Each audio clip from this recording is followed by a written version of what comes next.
back to World Crisis Radio. Webster Tarpley here in Washington, D.C.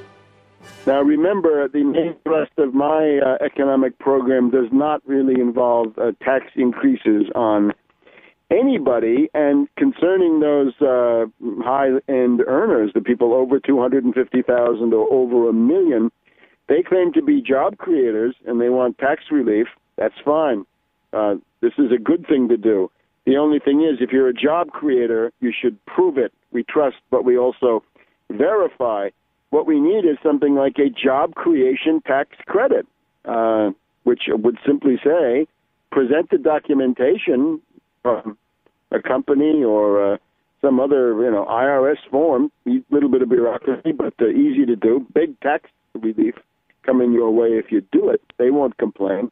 If you've created jobs, you can get this through a bank or through an industrial company or whatever it is.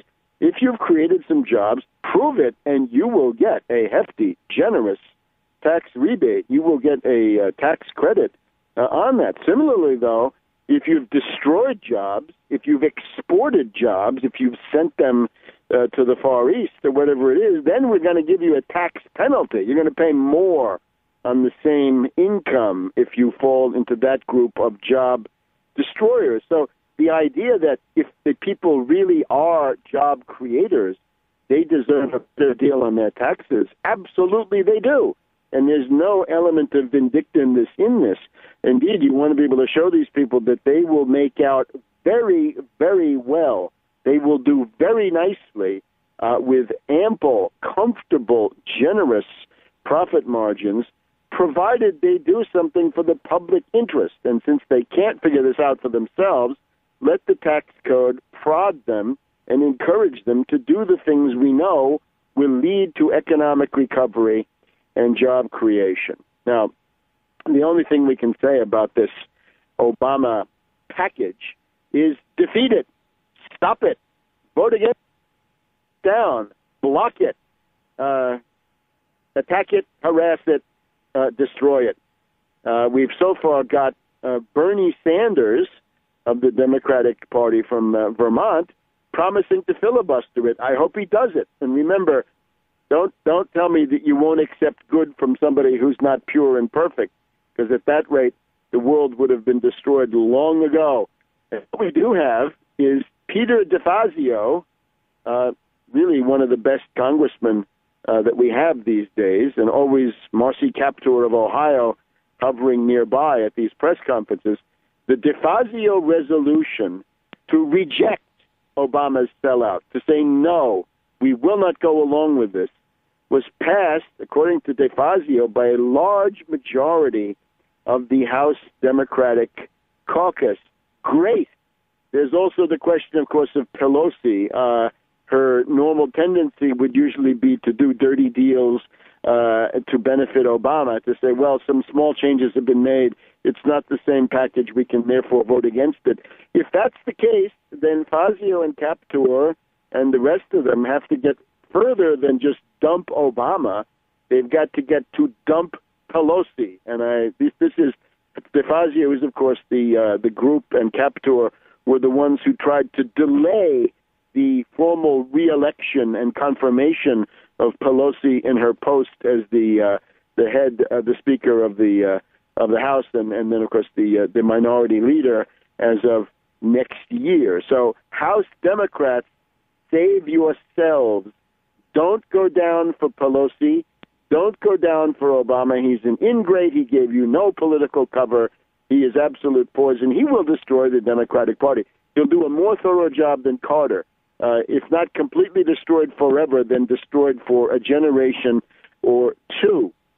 It's also interesting to see how this wretched deal came about. It was done completely excluding the Democratic congressional leaders. Poor Pelosi, poor Harry Reid, all those committee chairs thought they were important. They counted for nothing. Obama went to the plutocrat Mitch McConnell, the reactionary Republican, and presumably Congressman Boehner, if that really is his name, and made this deal so that the people like Pelosi and Reid read about it in the newspaper. This is going to rankle. What we're settling into now is the Carter pattern. Carter against the Congress. Congress being reasonable to some degree, Carter being crazy. The outcome of that was the Ted Kennedy challenge to Carter, and hope that somebody of that caliber will come forward as soon as possible.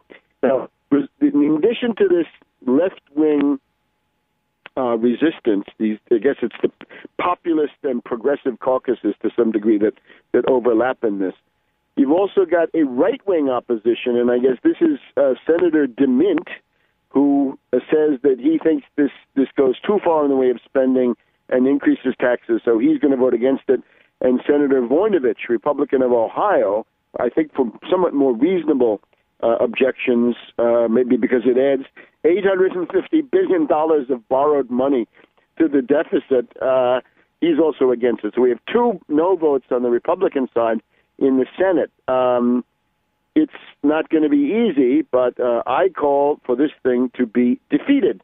We don't want this. There's no reason for it. And Obama's political interest means nothing to anybody serious.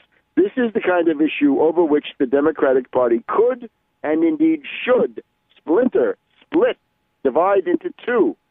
The result, therefore, is the phase change, the shock of recognition. Let's look at this just a little bit.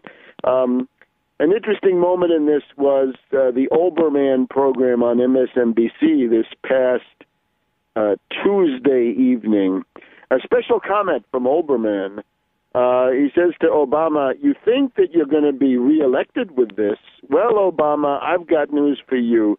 You won't be reelected. You may not even be renominated." And then he goes to quote some remarks by Sir Winston Churchill right after the Munich sellout of September 1938, where Churchill says to the House of Commons, "I won't hide the fact that we have just undergone a huge defeat, a crushing defeat.